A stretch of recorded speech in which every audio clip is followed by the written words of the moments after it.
Ini Alkitab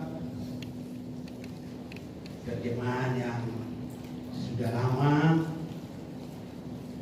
tahun 1973. Tahunnya tahun pernikahan kami 1973. Cuma ini nggak bikin bulannya.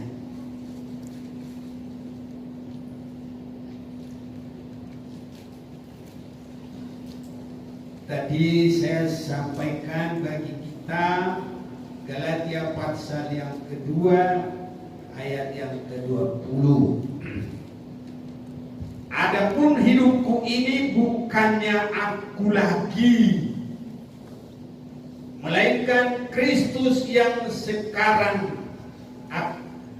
melainkan hidup di dalam aku, tapi hidup yang sekarang aku hidup di dalam tubuh ini, aku hidup di dalam iman kepada Anak Allah yang mengasihi aku dan yang menyerahkan dirinya karena aku. Di dalam Alkitab kita, terjemahan yang kita pegang bersama, kita akan memperhatikan dan bersama kita akan membaca firman Tuhan ini. Bersama kita 1, 2, 3. Namun aku hidup, tapi bukan lagi aku sendiri yang hidup, melainkan Kristus yang hidup di dalam aku. Dan hidupku yang kuhidup sekarang di dalam daging adalah hidup oleh iman dalam Anak Allah yang telah mengasihi aku dan menyerahkan dirinya untuk aku. Terpujilah nama Tuhan. Saudara-saudaraku yang kekasih, di dalam keimanan kita, dalam kerohanian kita, ataupun di dalam kekristenan kita, itu ada tujuannya, ada sasaran akhir. Dan apa yang kita baca ini adalah juga merupakan tujuan. Jadi kalau sekolah mereka rindu mendapatkan titel kesarjanaan. Ini kalau orang yang bertanding, atlet, mendapat hadiah, di samping piala ada lagi hadiah-hadiah yang lain. Jadi Galatia pasal 2 ini adalah juga merupakan puncak perjalanan rohani. Kita harus semakin mengerti, saudara-saudaraku. Saya senang juga membaca terjemahan lama ini. Adapun hidupku ini bukannya aku lagi, melainkan Kristus yang hidup dalam aku. Tetapi hidup yang sekarang aku hidup di dalam tubuh ini, aku hidup di dalam iman kepada Anak Allah yang mengasihi aku dan yang menyerahkan dirinya karena aku. Jadi hidup kita ini sudah akunya itu, nah ini akunya itu semua sudah habis. Ini perjuangan kita. Banyak orang Kristen tidak mengerti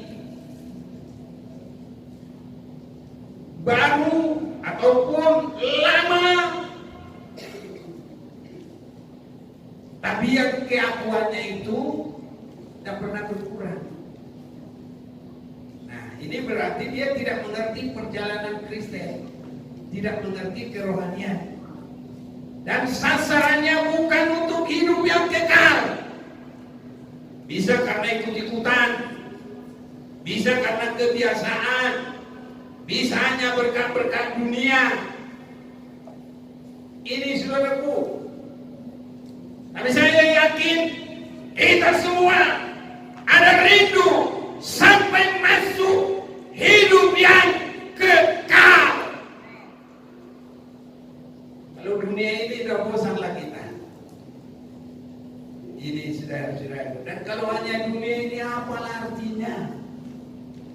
Firman Tuhan dalam Matius 16 ayat 26. Bantu tolong baca.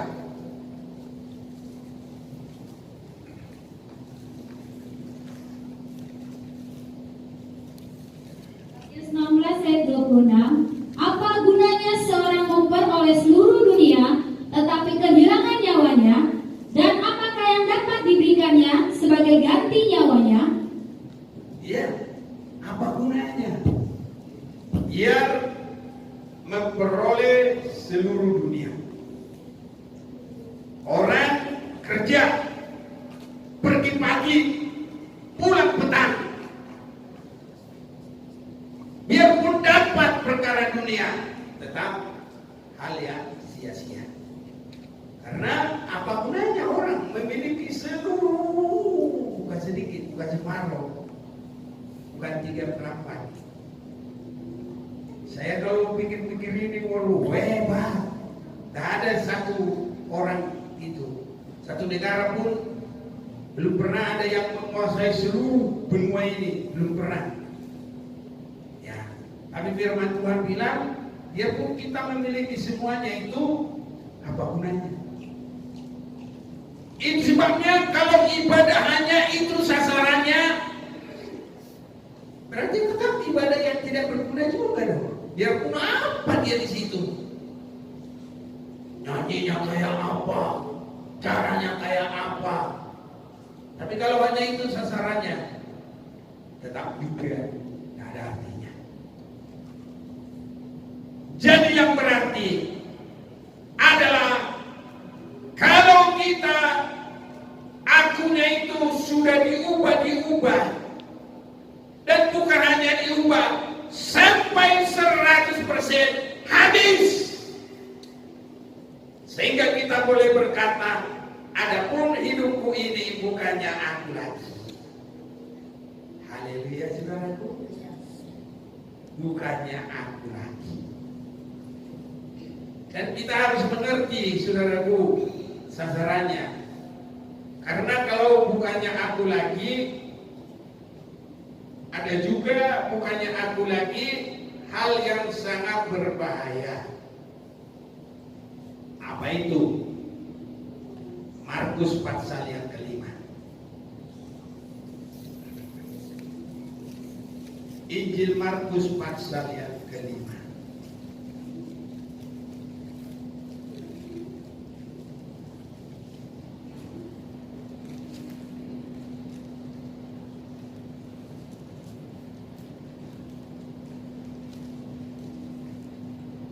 Mulai ayat 1. Lalu sampailah mereka di seberang danau di daerah orang Gerasa. Baru saja Yesus turun dari perahu, datanglah seorang yang kerasukan roh jahat dari pekuburan menemui dia. Saudaraku, ini sama juga, bukan dia lagi, tapi apa yang merasuki dia. 100% dia dirasuki. Jadi dianya itu sudah tidak ada lagi. Umpamanya kita bikinlah namanya si mobil, karena saya rasa nggak ada nama orang si mobil di dunia ini, ya. Si mobil, tapi ini orang jangan pikir mobil sungguh. Saya bikin namanya si mobil biar gampang. Si mobil kerasukan setan. Kalau dia dirasuki setan. Dirasuk artinya dirasuk roh jahat. Jadi berarti dia sudah gak ada akunya itu lagi. Si mobilnya itu sudah hilang. Mungkin tadinya dia suka minum tuak, gak dilaku tuak lagi. Jadi di mana dia? Di kuburan, di tempat orang mati. Mungkin dia suka jalan-jalan, mungkin dia nongkrong di pinggir jalan, tapi karena dia sudah dirasuk setan, berubah. Di mana dia? Di kuburan. Itu tempatnya, saudara. Tapi kalau kita, bukan kita lagi, tapi Kristus yang hidup dalam kita. Haleluya. Tapi kalau yang tiga darah ini, bukan Kristus dalam dia, tapi roh setan menguasai kehidupannya. Semoga hal yang seperti ini jangan sampai terjadi bagi siapa. Ini saudara. Tapi ada mengarah-mengarah ke situ banyak, sehingga kedekatannya dengan Tuhan itu berubah. Hidup normalnya itu berubah. Jadi kalau berkata adapun hidupku ini bukan aku lagi, harus disambung. Tetapi hidup yang aku hidup sekarang adalah hidup di dalam Kristus. Kristus hidup dalam aku. Ini harus semakin nyata bagi kita, saudara-saudara. Baru nanti sukacita kita seperti dalam Mazmur 84 ayat 11. Coba dulu.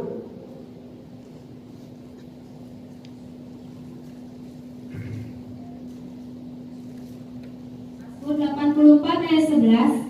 Sebab lebih baik satu hari di pelataranmu daripada 1000 hari di tempat lain. Lebih baik berdiri di ambang pintu rumah Allahku daripada diam di kemah-kemah orang fasik. Ya, kalau nggak dirasuki roh jahat dan roh-roh yang lain, maka sukacita kita adalah di rumah Tuhan. Amin. Bersekutu dengan Tuhan. Di mana 2-3 orang berkumpul dalam namaku, kata Tuhan. Matius 18 ayat 20, maka aku ada di sana. Biar tempat ini menjadi sukacita kita, sehingga kita boleh bernyanyi dengan benar.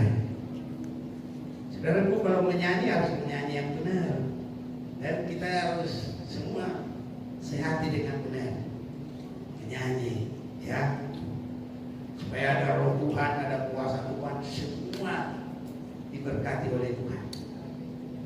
Jangan yang lain cuma benar-benar sukacita, yang lain jangan, saudaraku. Orang Korea berkata, tepuk tangan itu juga termasuk bikin sehat. Jadi kita ini biar sehat, ikut tepuk tangan, jangan. Haleluya, saudaraku. Tapi bukan aku dulu, ya. Di tengah-tengah kita semoga tidak ada yang begitu. Haleluya. Harus bertepuk tangan itu semua itu ada kuasanya itu loh. Itu termasuk kesehatan kita itu. Jadi sehat rohani, sehat jasmani. Haleluya. Amin, saudara-saudaraku. Jadi ya, tadi apa sih? Lupa deh. Ya, Mazmur 84 ayat 11. Jadi kita boleh menyanyi, ku ingin tetap di sini. Haleluya. Apa? Menikmati baikmu. Ku ingin tetap di sini dan memandang indah wajahmu. Ini harus benar-benar sampai begitu, saudaraku. Kalau kita begini-begini memandang, bukan memandang wajah Tuhan, begini-begini aja cuma memandang karpet. Ini harus haleluya, semangat, sehat saudaraku, rohani jasmani diberkati oleh Tuhan, sehat semua. Kalau kita sehati, apa yang kita doakan pasti didengar oleh Tuhan. Dan Tuhan akan memberkati kita. Tapi kalau nggak sehati, kayak ini, ada drum yang bocor, udah diisi terus, bocor terus. Bikin apa yang bikin bocor? Bangsa Israel bocor berkatnya karena ada tidak setia. Itu siapa? Ahad. Nah, gitu saudaraku. Jadi kita satu pun jangan ada yang nggak sungguh-sungguh. Semua harus sungguh-sungguh. Baru kita semua diberkati oleh Tuhan. Gak ada yang bocor, berkat itu semua semakin melimpah. Kau udah full, dia meluap. Hotel ini meluap. Wah, orang aja merasa, di mana persekutuan? Saya ingin ke sana. Tapi kalau kita sendiri juga nggak merasakan, cuma tinggal nyanyi aja. Ku ingin tetap di sini. Mana sambil dia pikirannya kemana-mana. Jadi kalau kita saudaraku benar-benar merasakan untuk rindu memandang wajahnya Tuhan dalam ibadah yang bersehati, pasti luar biasa. Dan perjalanan kita, perjalanan yang sehat sampai bertemu Tuhan Yesus pada kali yang kedua. Ini adalah sasaran kita, supaya kita bukan kita lagi, tapi bukan karena dirasuki setan, bukan karena dirasuki oleh dunia ini, tapi bukan aku lagi, tapi Kristus hidup dalam aku. Harus sampai begitu, saudaraku. Makanya ejaan lama ini atau terjemahan lama ini saya suka ini baca ini. Adapun hidupku ini bukannya aku lagi, melainkan Kristus yang hidup di dalam aku. Nah, sampai di sini saja dulu, sudah jelas sekali. Adapun hidupku ini bukannya aku lagi, melainkan Kristus yang hidup dalam aku. Apa sasaran ibadah kita, saudaraku? Dengan demikian adalah kita siap bagi hari kedatangan Tuhan dan berkenan kepada Tuhan. Sebab kalau orang tidak berkenan kepada Tuhan pada hari kedatangan Tuhan itu bukan berkat. Kedatangan Tuhan itu bagi yang belum siap justru adalah kutuk. Dalam kitab Amos, mari kita mau baca dulu. Amos, pasal yang kelima. Tolong baca, mulai ayat 18. Amos 5 ayat 18, hari Tuhan. Celakalah mereka yang menginginkan hari Tuhan. Apakah gunanya hari Tuhan itu bagimu? Hari itu kegelapan, bukan terang. Seperti seseorang yang lari terhadap singa, seekor beruang mendatangi dia, dan ketika ia sampai di rumah, bertopang dengan tangannya ke dinding, seekor ular memanggut dia. Bukankah hari Tuhan itu kegelapan dan bukan terang, kelam kabut dan tidak bercahaya? Ya, jadi hari kedatangan Tuhan bagi orang yang belum siap justru kegelapan. Dan disambut dengan iblis dengan segala kekuatannya. Ya, singa itu antikris, ular itu keahlian setan mulai dari goda Hawa, sehingga disebut dalam Wahyu 12 ular tua. Itulah nanti yang menemui orang yang belum siap. Itu sebabnya saya berdoa biar kita semua siap. Tak ada yang tidak siap. Saudaraku, kita boleh bekerja dengan pegawai kerja yang baik-baik, yang punya PT-PT kerja yang baik-baik. Tuhan Yesus memberkati. Tetapi bukan hanya itu saja sasaran kita. Kita rindu siap bagi hari kedatangan Tuhan. Kita kerja itu hanya karena firman Tuhan juga sudah mengatur orang yang tidak kerja jangan makan. Jadi ya kerja. Waktu masih sekolah, ya bantuin dong di rumah, diri ke apa ke, haleluya. Ada kerjanya, pokoknya nggak kerja nggak boleh makan. Ya, jadi anak kecil gimana? Ya udah nggak ada yang lain-lain, ya usir lalat aja ya. Biar jangan rame di rumah. Masa nggak bisa usir lalat? Bisa dong. Sekolah minggu bisa nggak usir lalat? Ayo, bisa dong. Jadi harus inisiatif apa yang mau dikerjakan biar masih sekolah minggu bisa. Ya, saya mau ajak kita membaca kesiapan kita seperti Galatia 2 ayat 20 ini. Kita akan baca 1 Yohanes pasal yang ketiga. 1 Yohanes pasal yang ketiga. 1 Yohanes pasal yang ketiga mulai ayat yang pertama.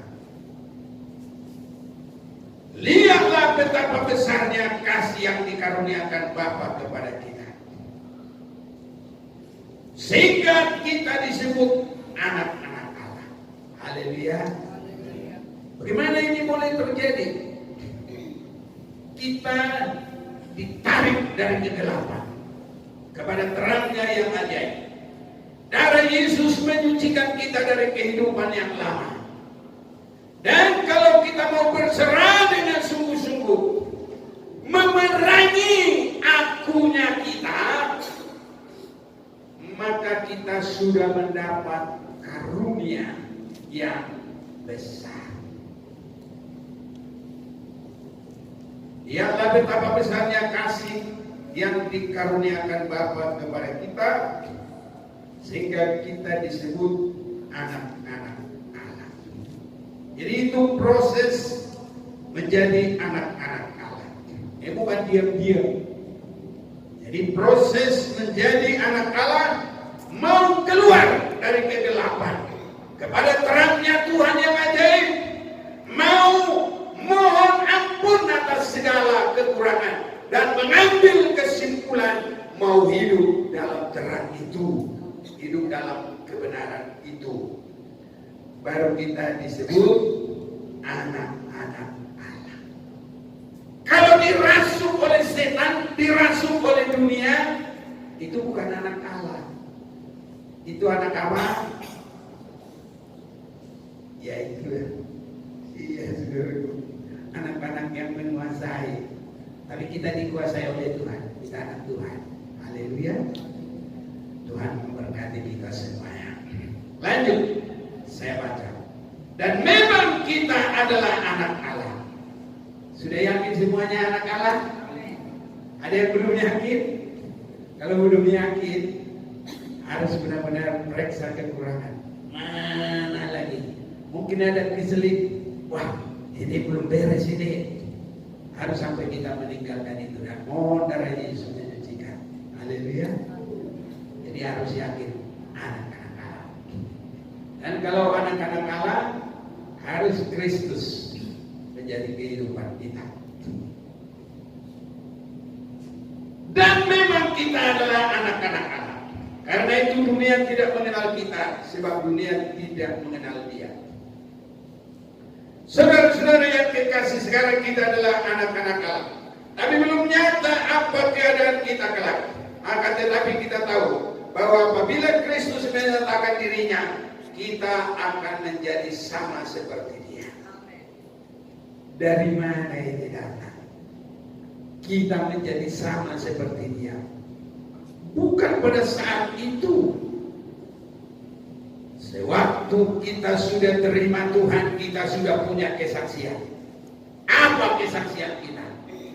Adapun hidup ini, bukannya aku lagi. Haleluya. Ini. Jadi perjuangan sekarang ini itu. Bukan kalau sudah Yesus datang kita langsung seperti itu. Tidak. Ada yang harus kita kerjakan. Adapun hidupku ini bukannya aku lagi, melainkan Kristus yang hidup di dalam aku. Nah, jadi ini semakin Kristus itu memenuhi semua hidup kita, itulah siap bagi hari kedatangan Tuhan. Kalau kita nggak mau berjuang sekarang, masuk roh setan, masuk roh dunia, masuk roh yang lain, bagaimana bisa hidup seperti Kristus? Nggak bisa. Itu sebabnya inilah ibadah kita sekarang harus semakin bergumul mematikan akunya kita. Sebab kalau tidak, jangankan pada kedatangan Tuhan, yang sudah di surga juga bisa jatuh. Itu siapa? Lucifer. Aku semua. Aku. Itu digambarkan dalam Yesaya pasal yang ke-14. Kita mau lihat dulu. Semua aku. Makanya kita harus sampai bisa, adapun hidupku ini bukan aku lagi. Ya. Jadi kalau nanti kita sama seperti Tuhan pada kedatangannya, bukan saat itu dikerjakan keseluruhannya, tapi saat kita sekarang ini. Makanya ibadah kita harus semakin jelas. Ada yang bantu baca Yesaya 14 ayat 12 13. Yesaya 14 ayat 12 sampai 13 sampai 14. Wah, engkau sudah jatuh dari langit, hai bintang timur putra fajar. Engkau sudah dipecahkan dan jatuh ke bumi, hai yang mengalahkan bangsa-bangsa. Engkau yang tadinya berkata dalam hatimu, aku hendak naik ke langit. Ini, aku, satu. Aku hendak mendirikan tahtaku, dua. Mengatasi bintang-bintang Allah, dan aku hendak duduk di tiga. atas bukit pertemuan jauh di sebelah utara. Aku hendak naik mengatasi ketinggian awan, hendak menyamai yang maha tinggi. Ya, jadi 5 itu hendak menyamai yang maha tinggi. Ini saudara-saudaraku. Jadi genaplah kehidupannya itu. Ya, aku. Itu sebabnya kita harus rela. Jangan aku lagi. Haleluya. Biasanya aku itu ya seperti ini, dihormati, dipuji, diutamakan, dilayani. Pokoknya aku itu di situ tuh. Nah itulah dia. Itu sebabnya kalau mau besar, siap akunya direndahkan. Yang mau besar adalah orang yang mau melayani. Haleluya. Kalau orang yang mau melayani itu akunya itu sudah dikubur. Pelayan yang baik itu dia harus bisa berkata, adapun hidupku ini bukan aku lagi. Kristus datang ke dunia untuk apa? Bukan untuk dilayani, tapi Kristus aja begitu. Masa kita? Apa kita ini? Makanya nggak bisa maju-maju. Makanya berantem terus. Makanya sombong terus. Apa? Aku. Di mana-mana kalau akunya yang ada, nggak laku saudaraku. Nah, di dunia apalagi sekarang terakhir ini, kalau nggak ada yang menguntungkan, mana mau dia? Tapi disitulah kalau anak Tuhan mau melayani, berguna bagi orang lain. Tapi dibantu, dibela oleh Tuhan. Itulah Yesus. Sejauh mana Yesus ada dalam kita, saudara-saudaraku, akunya harus makin hilang.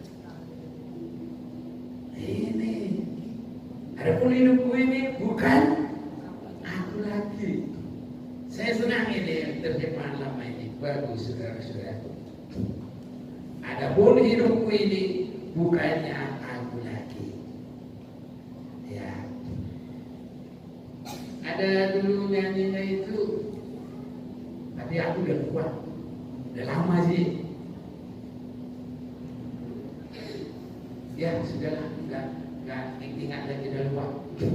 Yang penting firman Tuhan masih ada.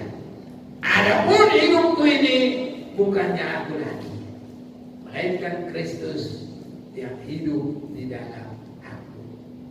Kiranya ini boleh kenyataan dalam hidup kita, saudaraku. Haleluya, haleluya. Dan kalau Kristus dalam kita, harus bersifat aku datang di dunia ini bukan melakukan kehendak aku, tapi melakukan kehendak Dia yang sudah menebus kita.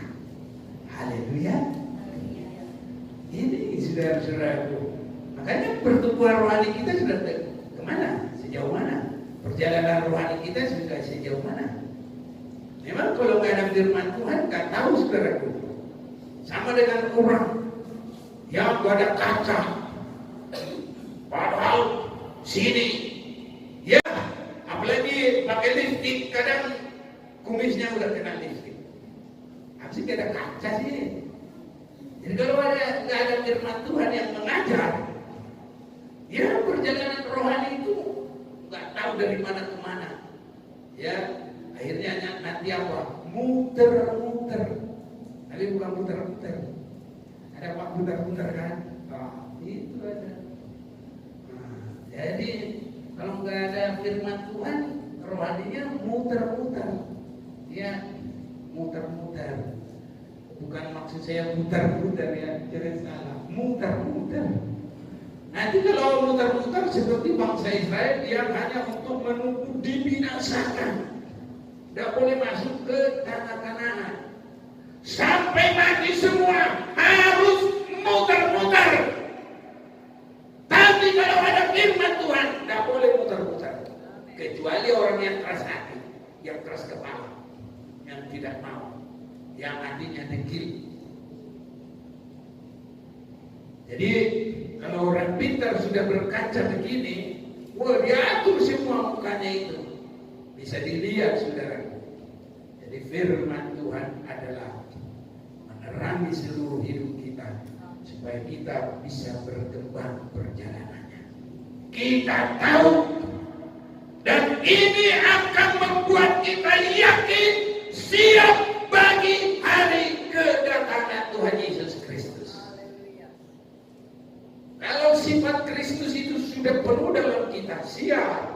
Tapi kalau belum ada, nggak bisa. Yesus itu melakukan kehendak Bapa, kita harus melakukan firman Tuhan. Dan supaya itu boleh terjadi, diawali dulu mengutamakan firman, ibadah yang terutama. Biar ada apapun di sana, ibadah dulu. Nah itu sudah mengutamakan firman. Baru nanti untuk menerapkan dalam hidup sehari-hari kelihatan. Anak-anak Tuhan itu saudaraku rendah hati. Gimana enggak rendah hati? Orang dia suka melayani terus kok. Bukan untuk dilayani. Sama seperti Yesus. Haleluya. Ini saudaraku. Jadi itulah perjalanan rohani kita supaya siap bagi hari kedatangan Tuhan. Dengan kita semakin mengasihi Dia, maka tabiat Kristus itu menjadi tabiat kita. Dalam rendah hati, dalam melayani. Saudaraku, kita ini gak usah berdebat, gak usah keleng-keleng, gak usah sampai berantem. Ya kalau dia bilang begitu, ya udah urusan dia sudah. Kita diam aja. Lalu dia bilang, kenapa kamu diam? Ya aku mau jawab apa? Aku nggak berani melawan gitu. Mau ribut lagi? Aduh, aku ingin mau seperti Yesus dia gitu aja. Gak membalas, gak ngatain orang. Ya, kalau boleh ya saya melayani. Kalau saya lagi masih terus mampu, nah ini saudaraku. Tapi biar kita berdua biar Tuhan mampukan. Ini saudara-saudaraku. Ya, jadi tabiat Kristus itu. Kita sudah sering sekali melihat banyak tabiat dari Yesus. Ya, dalam Yohanes 6 ayat 38, dia menetapkan dalam dirinya, aku datang ke dunia ini hanya untuk melakukan kehendak Bapa di surga. Haleluya, saudaraku. Nanti kalau kita semakin iakan itu semua, semakin indah bersama dengan Tuhan. Tapi kalau belum, masih ada melawan. Lama-lama persekutuan dengan Tuhan itu menjadi kebencian. Benci, saudaraku. Nanti lama-lama kalau orang yang setia itu Tuhan juga kita benci juga. Bodoh, Tuhan, gereja. Bisa begitu loh. Jadi apalagi dia sudah benci tidak mau ibadah, orang yang mau ibadah itu dia benci nanti. Udah terlalu jauh. Itu sebabnya mari kita harus mengasihi Tuhan dengan sungguh-sungguh. Dan kalau sudah mengasihi Tuhan, semakin berserah kepadanya dan semakin minta, tabiat Yesus itu ada dalam kita. Sampai kita bisa bersaksi, adapun hidupku ini bukan aku lagi, tapi bukan dirasuki setan loh. Dirasuki setan juga enggak boleh. Ada banyak orang sana. Adapun hidupku ini cuma pakaian. Adapun hidupku ini hanya duit. Adapun hidupku ini hanya kemewahan. Banyak juga begitu. Kita kerja kalau Tuhan kasih bersyukur. Kalau nggak ada yang lain-lain, ada cukup makan, cukup minum, ya bersyukur. Nanti suatu waktu kalau Tuhan kasih kelebihan, bersyukur. Kalau sudah banyak, jangan makan sendiri, bagi dengan orang lain. Haleluya. Itu saudara-saudaraku. Nah, itu namanya kita melebarkan kasih Kristus. Karena Kristus mengasihi semua dunia ini. Allah mengasihi semua dunia ini. Biar Tuhan tolong kita diberkati Tuhan dan untuk menjadi berkat. Itu maunya Tuhan. Jangan hanya satu macam, hanya berkat. Begitu juga nanti, ya. Kalau memang masih cukup makan ya sudahlah. Tapi kalau ada firman Tuhan yang lain lagi, seperti janda Sarfat, dia dapat, biarpun hanya untuk dimakan habis itu mati, buat dulu untuk aku, tetap menurut. Dan diberkati oleh Tuhan. Luar biasa saudaraku. Tapi kita kurasa nggak pernah datang ke dia. Tapi kalau sudah banyak berkat, perhatikan orang lain. Ya ini saudaraku. Ya banyaklah yang kita buat. Kalau ada kendaraan kita kotor-kotor, jangan suruh dia masuk. Nah, ya kotor-kotor aja lah, nanti dicuci. Nah, mari masuk. Gitu kan senang ya, haleluya. Nah itu diberkati Tuhan dan untuk menjadi berkat. Contoh bau. Nah saudaraku itu nanti jadi harumnya Tuhan kasih uang semakin. Kasih berkat biar bau. Nah ada yang mustahil, haleluya. Habis bau ya wangi. Ada berkat Tuhan luar biasa. Saudaraku harus sampai berani. Dan Tuhan akan memberkati kita semuanya. Jadi saudara-saudaraku, perjalanan rohani kita ini tidak asal-asal begitu-begitu saja. Harus nyata. Jadi kalau siap bagi hari kedatangan Tuhan, nanti kita kita akan sama seperti Dia. Itu dikerjakan bukan pada saat itu juga. Adapun hidupku ini bukannya aku lagi, melainkan Kristus yang hidup di dalam aku. Ya, kalau ini Kristus semua dalam kita, ya kita sudah sama seperti Dia nanti. Kristus yang akan datang itu sama dengan Kristus yang sudah datang. Hanya yang akan datang itu sudah membawa semua kemuliaannya, semua kebesarannya. Jadi kalau waktu Kristus di dalam kemanusiaannya itu sekarang, waktu kita di bumi ini, bukan nanti. Kalau Dia datang sekarang, saudaraku, dan itulah ibadah kita. Haleluya. Amin. Jadi kita harus makin lihat perkembangan dalam hidup kita ini. Saudara sudah merasa ada perkembangan? Haleluya. Belum ada? Aduh, kalau belum ada harus cepat. Haleluya. Amin. Amin kan? Haleluya. Haleluya. Saya yakin amin semua, tapi kadang-kadang agak malu. Amin, malu-malu ah. Ya, tak usah saudaraku. Jadi kita harus sampai ada pun hidupku ini bukan aku lagi. Haleluya. Aku dulu tuh kan marah, kalau ada orang, saya pegang gitu, mau apa? Gitu. Tapi itu cuma dulu. Kalau sekarang nggak lagi deh. Ya kalau bisa diomongin, kalau nggak bisa udah diam. Berantem juga nggak perlu, bersoal jawab juga nggak perlu. Ya diam, saudara itu. Nah ini biar Tuhan tolong kita. Jadi harus ada kemajuan, saudara-saudara. Sebodoh-bodohnya orang harus ngerti, saudara. Dan kalau di dalam Tuhan nggak ada yang bodoh. Karena kalau yang bodoh nggak boleh siap bagi hari kedatangan Tuhan. Makanya 10 anak gadis, 5 yang pintar, 5 yang bodoh. Yang bisa berkenan kepada Tuhan masuk dalam pesta nikah itu siapa?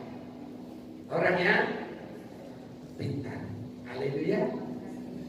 Jadi kita ini nggak ada yang bodoh, semua pintar. Haleluya. Pintar semua. Saudara yakin? Haleluya. Nggak ada yang bodoh. Karena kalau yang bodoh itu sebelah kiri. Nanti berkatnya itu bukan berkat, apa? Hukuman. Hei, kamu yang membuat kejahatan, pergi, dengarlah di sana. Di sanalah iblis. Ya, bersama dengan semua pengikutnya. Itu Matius pasal 25, kalau saya tak salah itu ayat 41. Ayo deh.